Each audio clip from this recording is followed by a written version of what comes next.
Hello listeners, Jordan here. I just want to let you know that you can listen to Nighttime early and ad-free on Amazon Music. Include it with Prime. Hey everybody. Before we start here, I just want to take a moment and call out to anyone listening who's experienced something they consider to be paranormal or supernatural. I'm working on an upcoming Halloween-themed listener story episode, and I'm going to feature those among you who've seen a ghost or experienced a haunting. So if you have something to share, send it to me in a voice memo at nighttimepodcast.com/contact. That episode will be released just in time for Halloween. But if you want to get started on the holiday early, I just released the latest episode in my popular Walk Amongst the Dead in Halifax Cemetery Tour Halloween special, and that's available right now as an early release exclusively on Amazon Music. So again, if you have a ghost story to share, go to nighttimepodcast.com/contact and get in touch with me. Now let's get to the episode. You are listening to Canadian Gothic, a series by the Nighttime Podcast.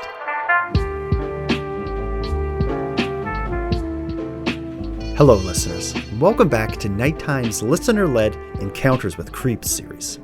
If you haven't heard the prior episodes in this series, a long time ago I offered up an episode of the show as a platform for listeners to share the story of the time that they encountered a creep. Maybe I was a bit naive, but I never would have guessed how many listeners had a story to share. But here we are, about to begin the 10th volume of your Encounters with Creeps.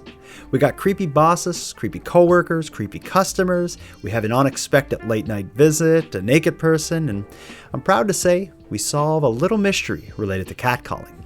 So let's not waste any time here. Tonight, Madelayne, Klein, and I are going to get into another round of your Encounters with Creeps.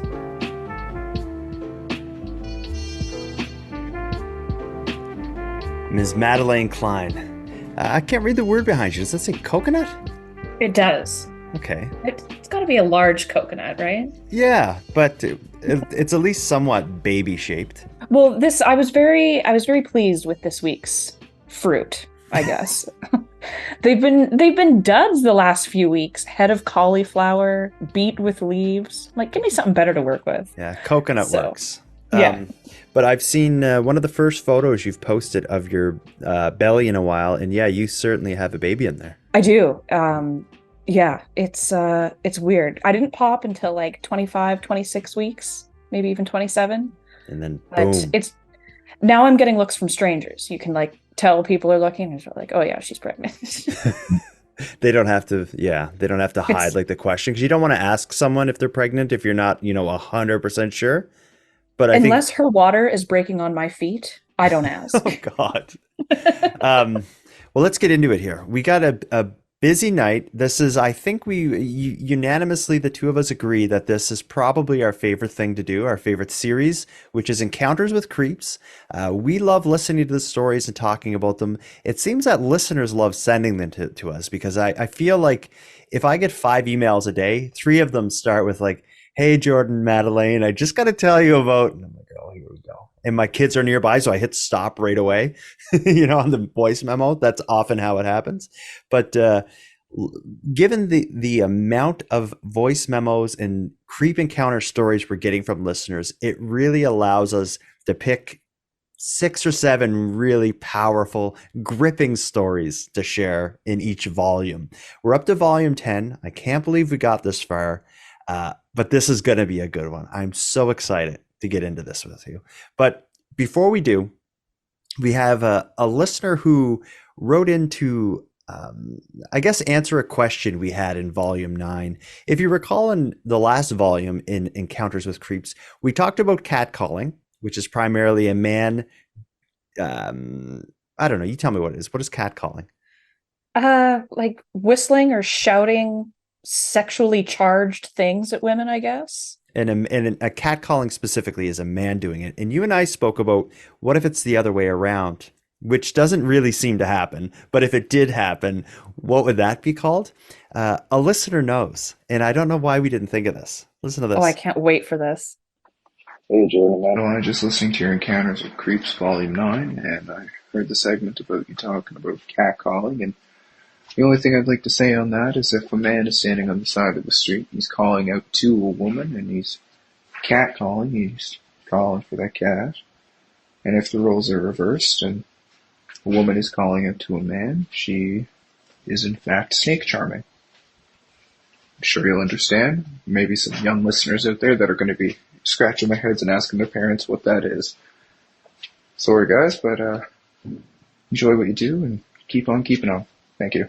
So yeah, I guess using that kind of language, catcalling, Yes, snake charming, it I makes can't believe sense. I've never put that together.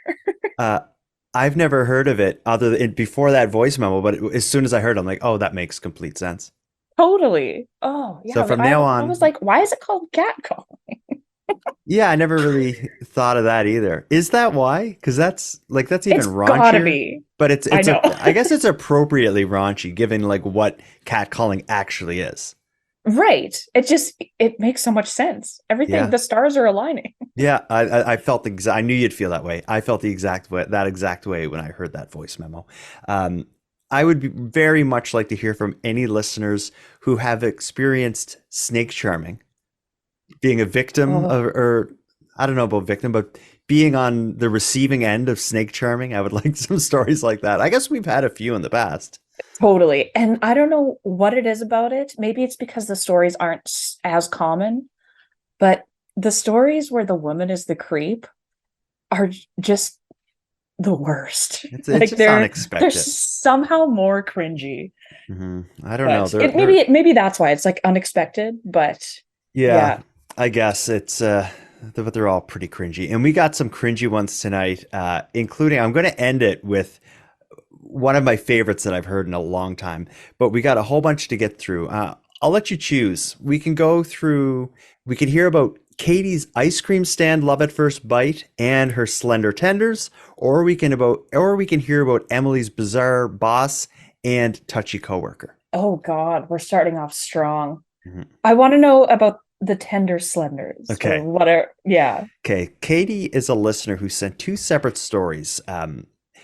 And this often happens. Someone sends a voice memo telling their story, and I think they feel emboldened after that, and they will leave a series of other ones like, "Oh yeah, this other thing happened," and I'll get a string of them. Katie sent me two stories that really stuck with me. I'll play them in the order I received them. The first one I'm going to call Katie's ice cream stand love at first bite. Listen to this. Hi, Jordan. I love your show. I really enjoyed your Emma Filipov series, and I love listening to you and Madelayne do creep encounters, and I wanted to share a creep encounter of my own. So, when I was 15, I worked at an ice cream stand beside this lake, and it was a town that's only really busy in the summertime, like many Canadian lake cities are. And so I was the only one working in this ice cream stand. And one day, this guy in like a scooter chair pulls up. And from what I remember, he never even ordered ice cream. He just started talking to me and being polite, thinking he was disabled in some way, which I believe he was. He had a speech impediment at least, and he couldn't walk. So I was just trying to be polite and perhaps make friends or acquaintances and do my job.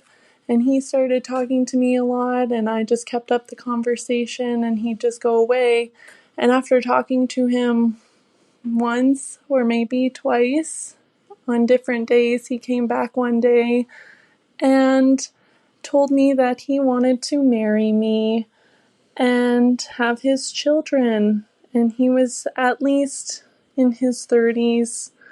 I just laughed it off because I was very uncomfortable and didn't know what to say. I was like, oh, haha, I don't think so. And the worst part was after this encounter, my boss came out and told me that my friend would need to stop visiting me. And I explained to her that I didn't know this man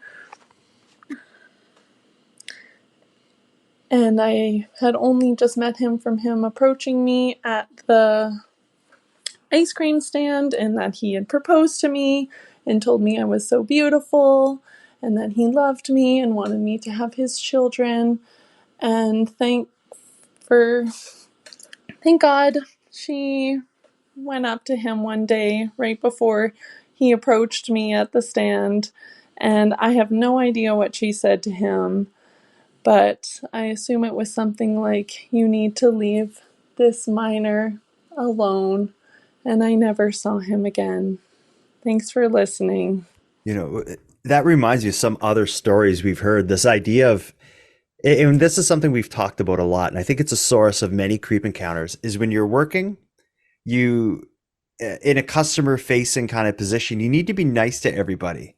And a creep seems to have a hard time differentiating between like she's nice because she's at work and she's representing the company versus she's nice and maybe we're falling in love.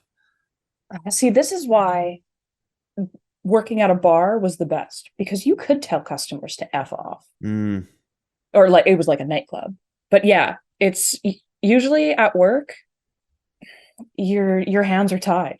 Like It's that's the worst. yeah, and it's especially like, you know, at a bar, a nightclub or whatever. Yeah, you could be like you could push back with customers and be a bit more adult. But when you're like working at an ice cream stand in a lake city, Exactly. it's And it sounds like she worked alone. yeah, and she was a kid. I think Yeah. she was like Like, 16 or that's something. dangerous. But it's yeah, that voice memo reminded me of a lot of other stories we've heard. We could even go back to like I think it may have been volume 8 or volume 9 with the housekeeping staff member who ran into the creep. We've heard from people who worked at restaurants who had customers who tried to propose and stuff in some earlier volumes. What's with the proposals? I don't understand. Yeah, that's a big step, eh? It's one thing to be a Right? creep, but you know, it's like, yeah, to marry you, that's a big ask. But I see micro versions of this story play out every time I go to Tim Hortons. I feel there's this thing where the staff of Tim Hortons, like they call you hun and love. You know what'll it be, love? Or here you go, hun.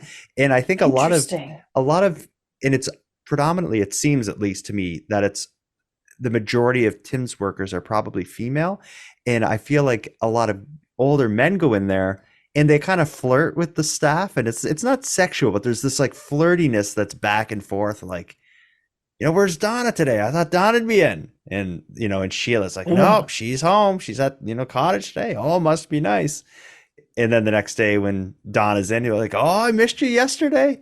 You know, like this kind of talk. I do not miss that. God.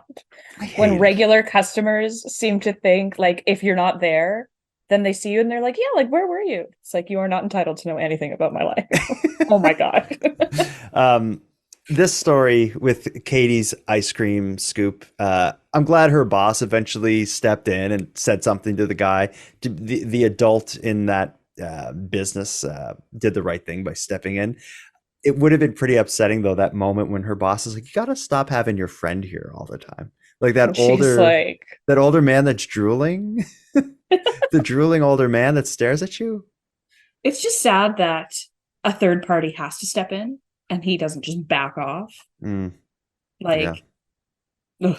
Yeah. Well, let's hear now about what attracted you to starting Katie's series of stories, which is this is a shorter one. We'll call it Katie's Slender Tenders. Hi, Jordan. It's Katie again. I have a quick catcalling story that is slightly funny and slightly creepy.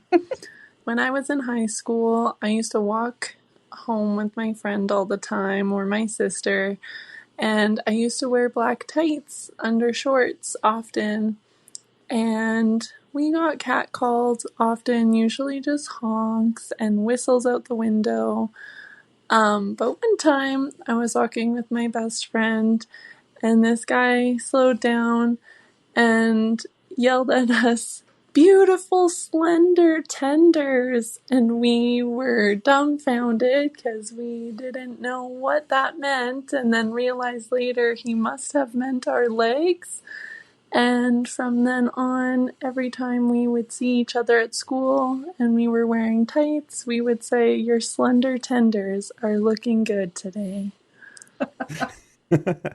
I don't know what else he would have meant, but that is Oh Slender my Tenders. God. Get a new line. If I you don't know. must That's pretty catcall, good. don't say that. I'm sure there's worse things you can call like a woman's legs in a catcalling scenario. I think slender tenders, it's like it's a little cute and playful. It's not that offensive. I guess. It's just like it's nonsense, but it also I think it could be effective. Effective. I think that's one where rather than being disgusted, I think she'd be like, "What the You're not going to forget that one. no?" This just reminds me of when I was like 17 or 18. I met this guy at a bar. And back then I What was were you doing at a bar when you were 17 or 18? I was having a good time. Oh my gosh, Madelayne, your So parents could be listening to this. I'm 30 now. You were probably It's there with your dad. He right. got you in. I've been ID'd with my dad before, like both of us were ID'd. And I was like, he's not my husband because we had the same last name. Oh wow, yeah, that's funny.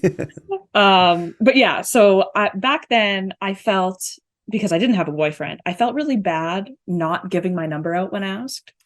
Because I was Mm, like, like there's really no reason I shouldn't when there is absolutely a reason I shouldn't. But so whatever. There's this guy, he asked for my number, I give him my number. And he texted me when my friend and I were on our way home.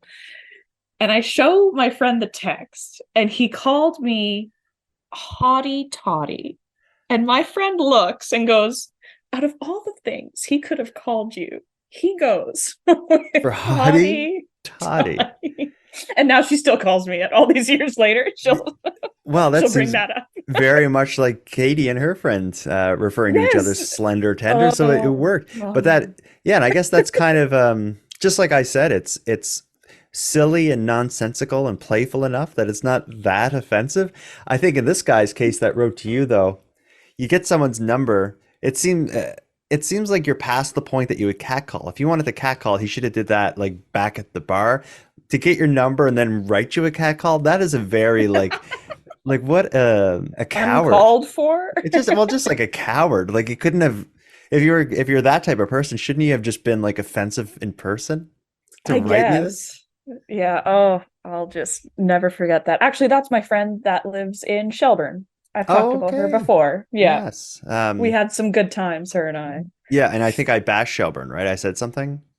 That's right. Yeah, and I got some hate mail about that. You got some feedback. So I'm not going to say anything about your friend's spot. I'm sure it's lovely there and has a great economy and no social problems at all that are in the news all the time. She seems very happy, so that's all that Well, matters. ignorance is bliss. She probably hasn't explored the rest of the province. She's from Regina.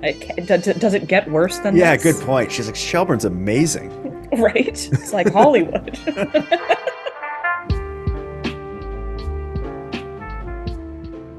Well, let's move on. So we just did a double header of Katie's stories. Now let's do a double header of Emily's stories. And I will tell you that Emily seems to have bad luck with jobs. Let's start with her bizarre boss. I enjoy a good, awful boss story. Only when it's not happening to us. Mhm. Hi, Jordan and Madelayne. I've been debating for a while now if I should call in and tell you about a few encounters that I've had with creeps.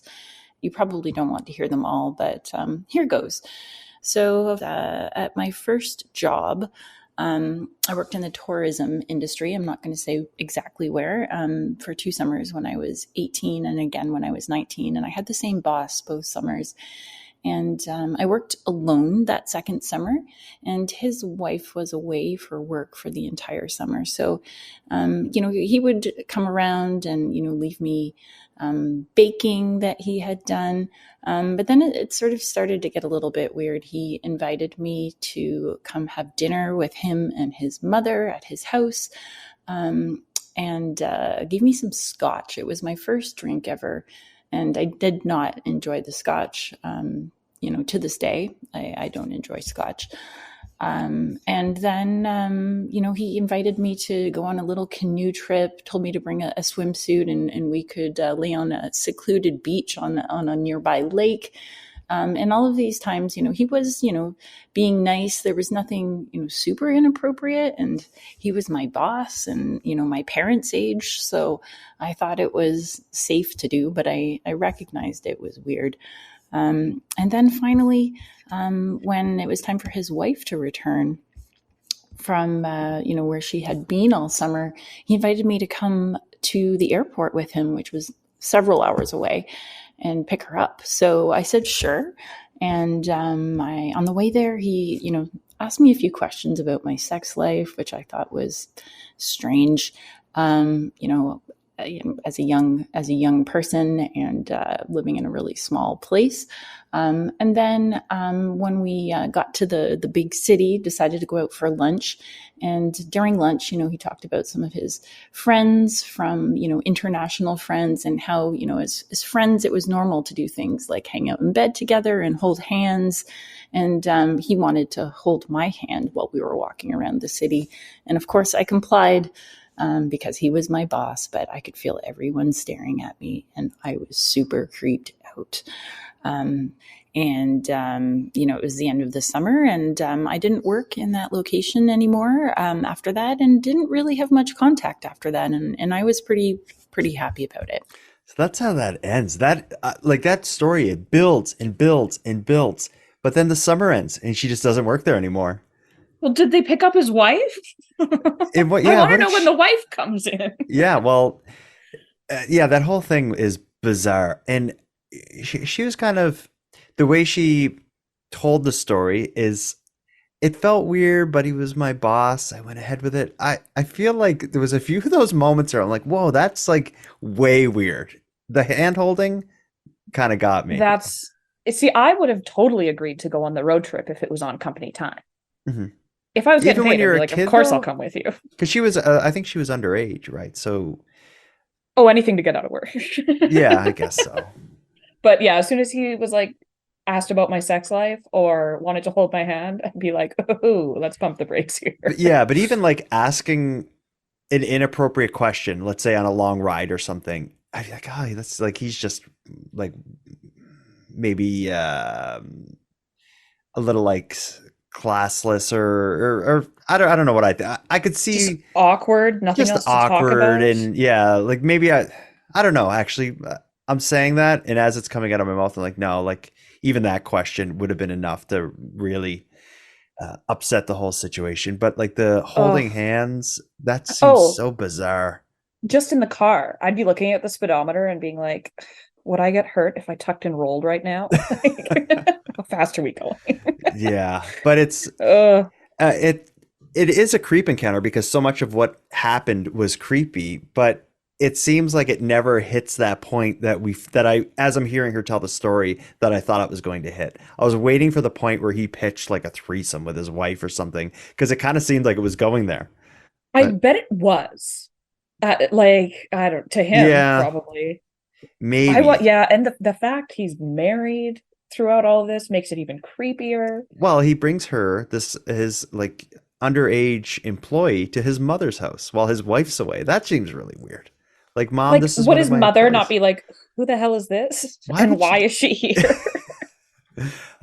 Bizarre. But that's not Emily's only weird story at work. And this one, we get to have HR involved with, which always makes it interesting. Good. It's Emily's touchy coworker and her shit HR. Oh, no. Hello, me again. So next story, I was at work, and there were several different companies that worked in my building at the time. And there was a guy who was there and was kind of in and out as part of his job. And, friendly person, and I'm a friendly person. And so we would chat. He was, I want to say, probably in his 50s at least. And I was in my, maybe early 30s at the time. And, he was pretty friendly. And I noticed it was getting a little bit awkward, particularly the day that I was outside the building and we were chatting. And he told me that he told his wife that he thinks I was hot, which I thought was super awkward. But, being a polite person and at a workplace, you just kind of laugh it off and, kind of go about your day.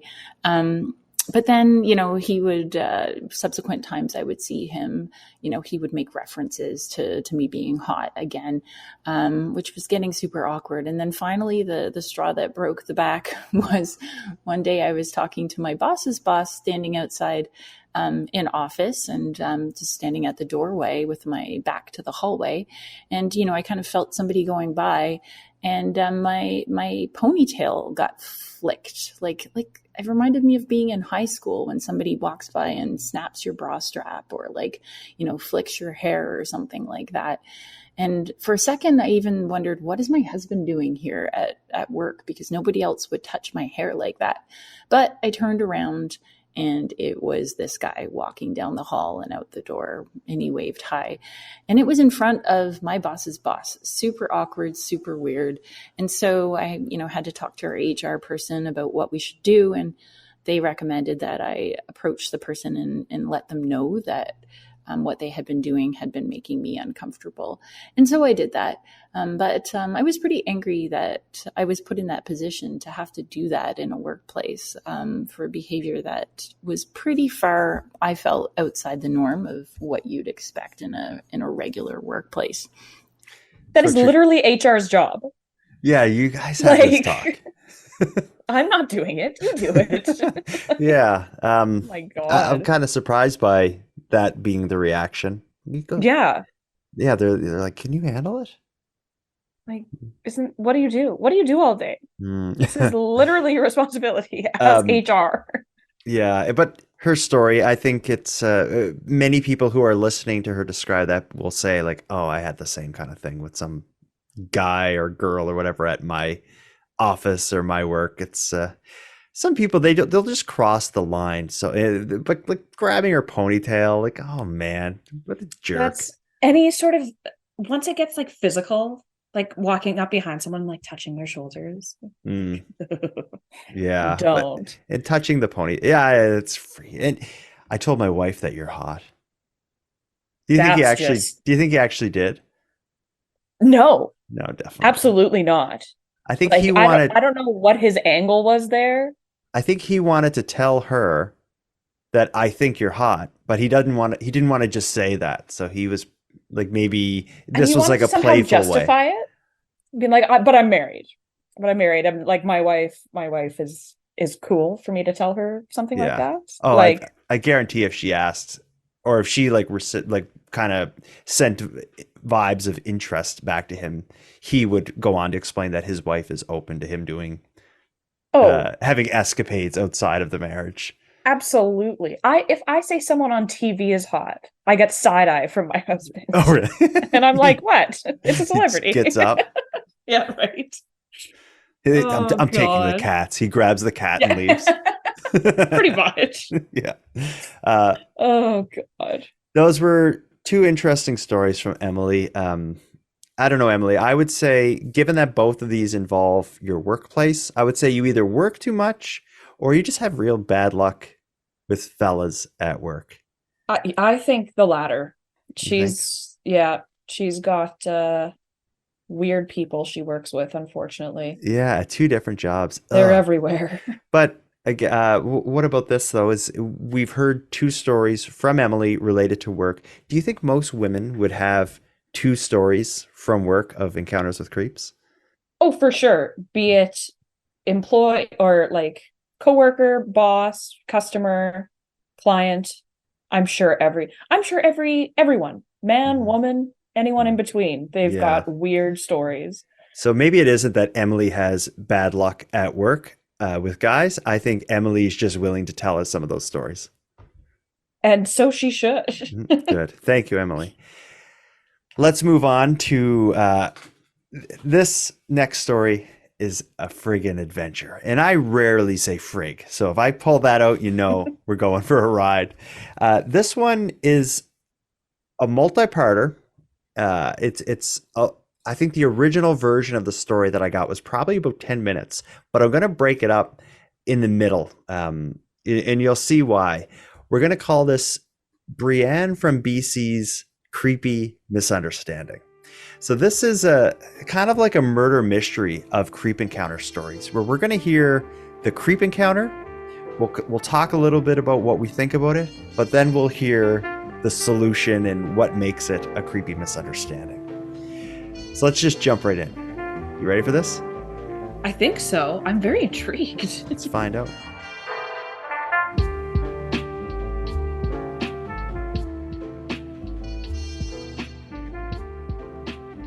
It's Brienne from BC. Love the show, longtime listener. Buckle your seatbelts because this story is a bit of a wild ride. Last week, my husband was out of town, so it was just myself and my son home by ourselves. I gotta say, I love when we get like recent stories, like it's something that just happened. Oh, yeah. So let's get back in.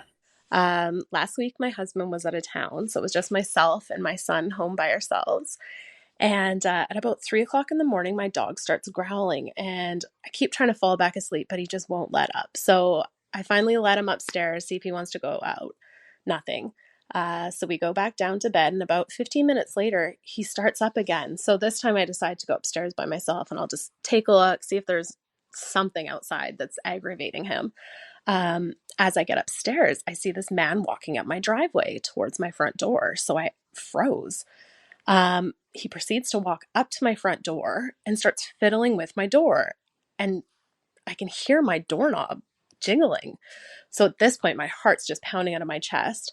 I wait for him to walk back down my driveway a little bit, and then he kind of disappears into the darkness, and I don't know where he goes. So I dart downstairs, let my dog up, grab my phone, and by the time I get upstairs again, I see he's crouched in front of my vehicle. And I can tell, I can't see very well, but I can tell he's like waving his arms and he's talking, but I can't hear what he's saying. So at this point, I call 911. And I explained that somebody tried getting into my house and now he's talking to himself in my driveway. And then at this point, he proceeds to start climbing the tree in my driveway. So he'd get about 8 feet up and then he'd fall back down to the ground and then he'd try to hop up the tree again. He did this probably half a dozen times. So I'm relaying all this to the 911 operator and she assures me that there's a police officer on the way. So he then starts leaving my driveway, but he's still walking backwards and still kind of moving his hands and talking. And I'm thinking he's just right out of it. And anyway, so he then crosses the street, goes to the house across the street, and then opens the back door and walks right in. So I'm thinking he's found a house to break into. And then I see a light go on. And the next thing I know, he starts taking all of his clothes off. So I can't believe what I'm seeing. I've had a man try to break into my house. He's then talking to himself, climbing a tree. And now he's taking all his clothes off in a house across the street. So at this point, the cop is just arriving. He pulls up to my driveway and gets out with a big flashlight.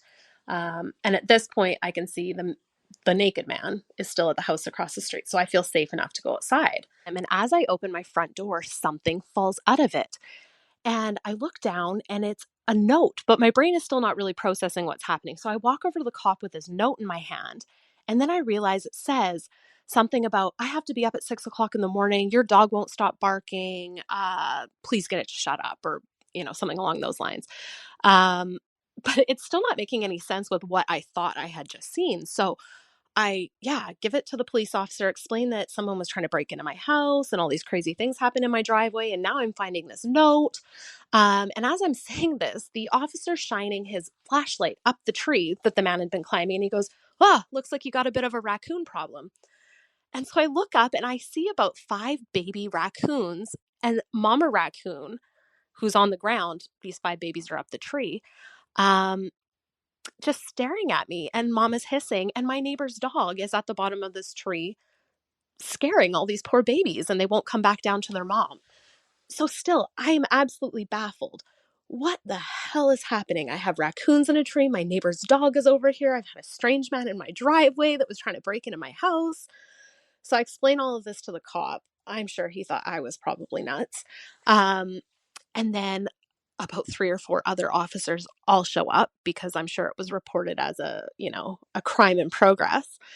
So I go back inside. All the police officers are talking, and then I see them speaking to the naked man from across the street who had since put on some clothes.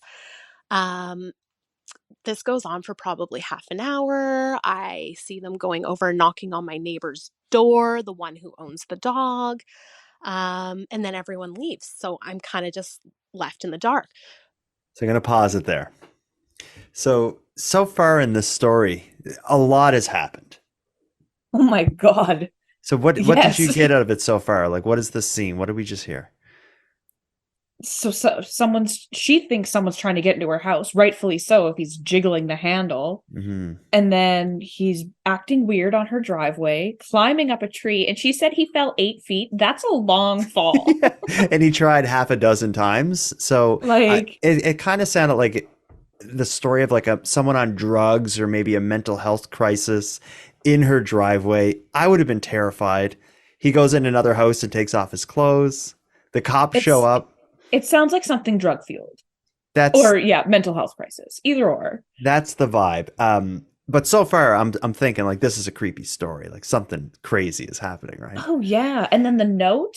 Yeah, like what? And her But- dog was like she says at the beginning, her dog was agitated, but she didn't say it was like he was barking and disrupting people or anything. No, So and she didn't hear any barking. no, I think from her dog was anywhere probably else. reacting to someone in the driveway, is what I'm thinking. Or could hear the dog barking. The Whatever. dog next door, or if whatever there it was a dog barking. Yeah. So at the point where she left off of what we've just heard so far, the police show up, a whole bunch of them, because they don't know what the hell is going on. But now the police have talked to everybody and the police have left. She's just left there alone being like, what the hell has happened?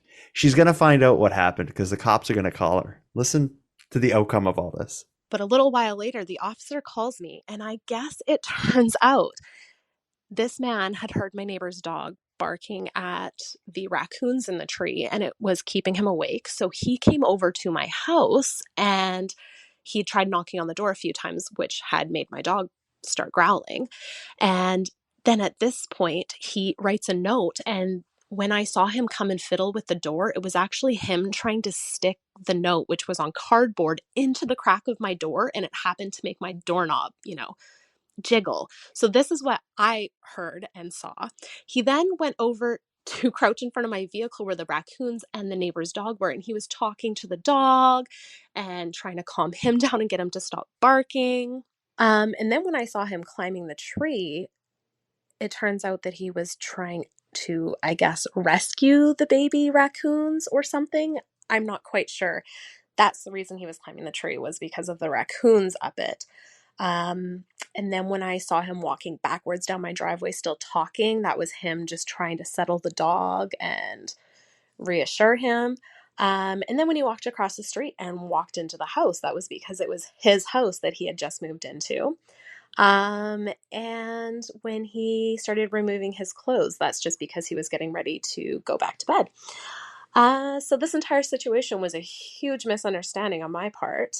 Uh, the officer had quite a laugh about it, and I didn't get any more sleep that night because my mind just kept going over what a strange series of events had just occurred.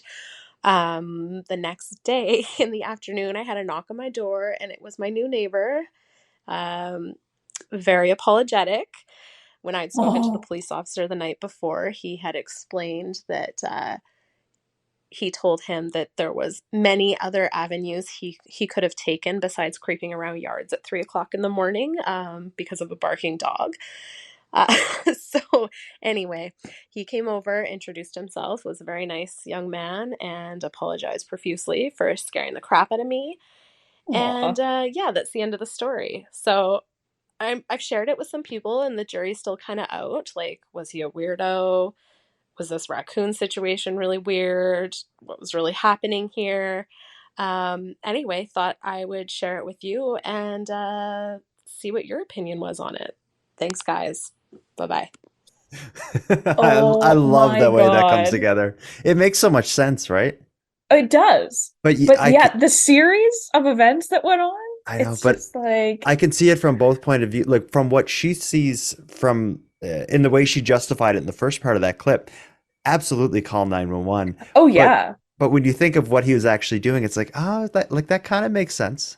Other than totally. climbing the tree, if there's raccoons in a tree, I'm not going up there. Well, and she said that mom was nearby hissing.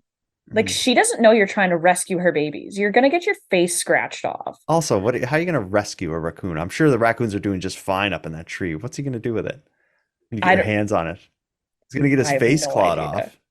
And also, if you're gonna leave what I imagine is passive aggressive notes, make sure you have the right damn house. Yeah, It wasn't even her exactly. dog. Well, Like, but it wasn't her dog, but it was on her property, barking at the tree next to her driveway. So I right. could see how he could make that mistake. Yeah, and Um, he was new to the neighborhood, so he like didn't know who belonged to who yet. doesn't know the dogs, but so she says she's told this story to a few people, and the jury's out.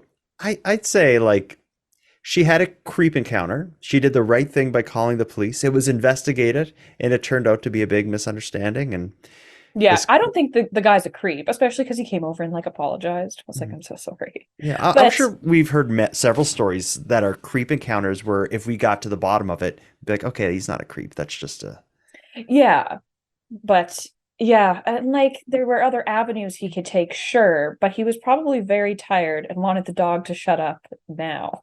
yeah. I can understand his point of view. At least he wasn't mean to it.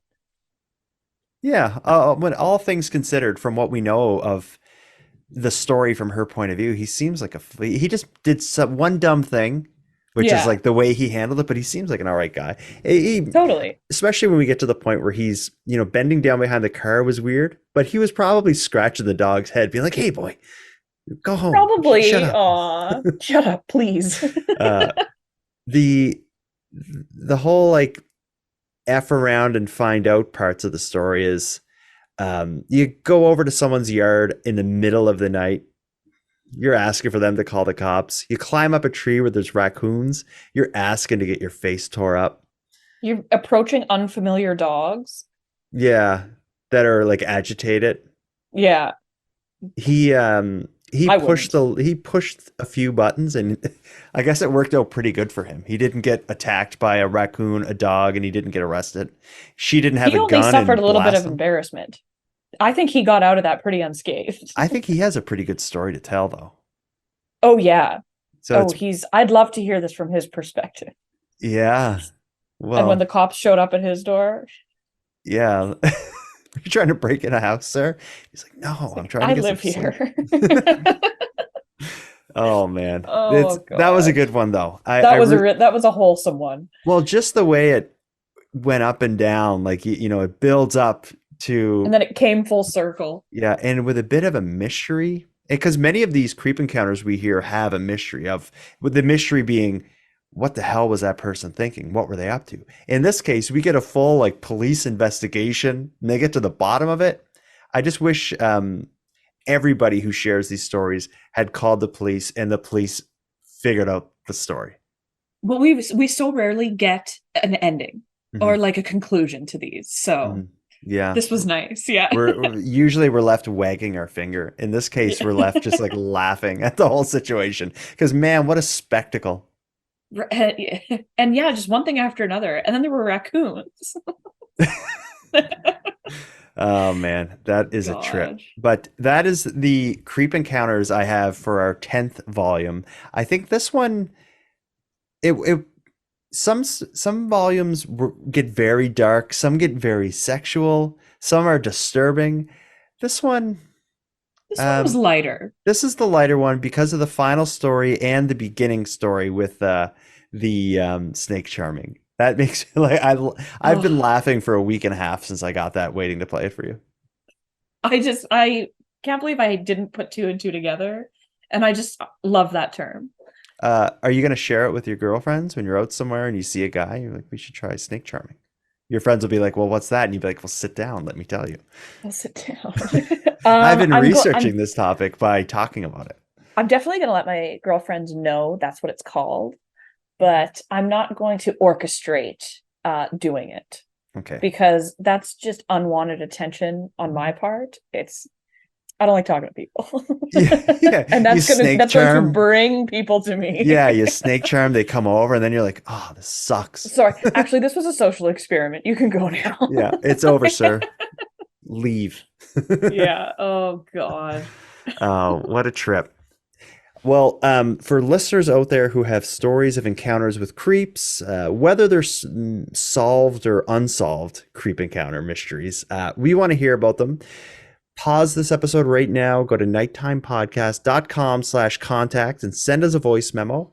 But even beyond that, if you haven't had an encounter with a creep, maybe you've had an encounter with a ghost, a werewolf, Frankenstein, Count Dracula, or any other kind of monster, we want to hear about that because Madelayne, Aaron, and I will be recording our Halloween episode very soon, which will include a collection of encounters with the beyond, with the paranormal, with the supernatural. And I'm getting so excited for that because they're starting to come in now and they're really good. It's gonna be like a creep episode, but creepy in a totally different context. Mm-hmm. I'm very excited. I think there will be some similarities, though. Oh, probably. I wish I had value add. I definitely believe in the paranormal, but I've never had an experience. So, Really? Nothing, yeah. like never anything. You're Not so that like logical and reasonable, though. I think you wouldn't be the type. maybe. I've been called a lot of things, and logical and reasonable have never been one. How about like down to earth? Okay, I can. I guess that's what I meant. Like you're yeah, I don't know. You just don't seem like the type of person who would see a ghost. I don't know. Yeah, I think it has to do with your aura, and I don't got it.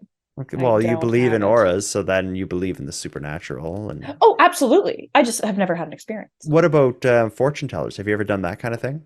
I've gotten my palms read before. And did Twice. it resonate with you in any way or like move you? Yeah, it was very interesting. I think I still have the notes from both times. I should dig those out. Oh, that'd be cool. Yeah. They wrote you notes or you took notes after? I always went with a friend, and then we would like take notes for each other Oh, that's a cool idea. Did you know about what. my grandmother used to do she'd read tea leaves and she could read palms, but she preferred tea leaves where you would like I don't know exactly how it worked, but like you would drink tea and with leaves in it, and then the way the leaves like would settle at the bottom of the cup, she could like kind of give you your fortune based on that. Oh, And weird. the palm reading my grandmother did, it was all like, you know, different lines meant different things. I don't know if that's what you had done, but Yeah. my grandmother's like right into it, or at least was back in like the 70s and stuff. She's read my palm a few times. Cool. Yeah, isn't that neat? Anything significant change from like one palm reading to another? Not that I recall. What she like for me, my grandmother is so like helpful and caring that she'd be looking at like what lines would indicate the longevity of my life and my health and how many children and if I'd have a happy marriage. You know, she was looking Yeah. at all that stuff and it was all really good. So she would always look and you could see her being relieved, like, yes, because she Aw. loves me. My little Geordie's gonna be okay. So She located a lifeline and she was happy. yeah, It's not like you absolutely. like were lacking that. Yeah. Oh, imagine that if she looked and then she just like turned white as a ghost. We're done. Yeah. All right. Well, Madelayne, this has been a blast. Another collection of creep stories in the books. Volume 10 is behind us. I think we're going to bring this series to volume 50 before we're done, before we've uncovered all those creeps.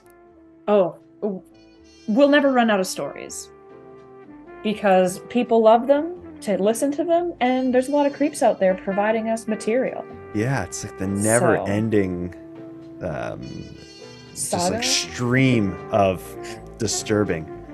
Yeah, unfortunately.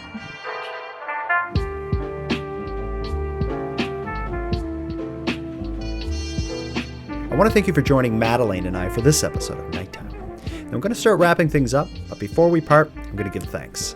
First, a huge and sincere thanks to everyone who took the time to share their creep encounters with us. These stories serve as a great reminder to keep our eyes open and our wits about us. And to any other listeners who have a story to share, we're going to be doing a whole lot more episodes in this series, and we'd love to feature your story. You can share it with us at nighttimepodcast.com/contact. So if you got something to share, go to the site now. The voice recorder is easy to use, and if you make any mistakes or misspeak, I'll edit before anything goes to air and make sure we're all sounding our best. We can't wait to hear from you. And when wrapping it up, I want to give a big thanks to Monty Datta, who contributes the music for this episode, LJ from the Dystopian Simulation podcast, who provides the intro and outro voiceovers, and lastly, but most importantly, a massive thanks goes out to each and every one of you who listened at nighttime, as without your interest and your support, this show would be as pointless as it would be impossible. Now, on the topic of support, let me thank the newest subscribers to the premium feed. Daniel, Leslie, and Bailey, I appreciate you. And for anyone else who'd like to support the show, you can do it in a variety of ways. First of all, a premium feed subscription costs just a couple dollars a month, and both funds the creation of the show while giving you access to an ad-free, 2-day early release of episodes with access to a full back catalog of episodes. And if for whatever reason you don't want to go premium, you can still help the show grow by simply sharing this episode on social media and letting all your like-minded friends know what we're doing here. If anyone listening has any story ideas or wants to give feedback on the show, or would like to submit a question or comment to be aired and responded to in an upcoming episode, you can do all that and more at nighttimepodcast.com/contact. We hope to hear from you. But until then, take care of each other, hug your loved ones tight, and let me know if you see anything weird. The Nighttime Podcast is written, hosted, and produced by Jordan Bonaparte.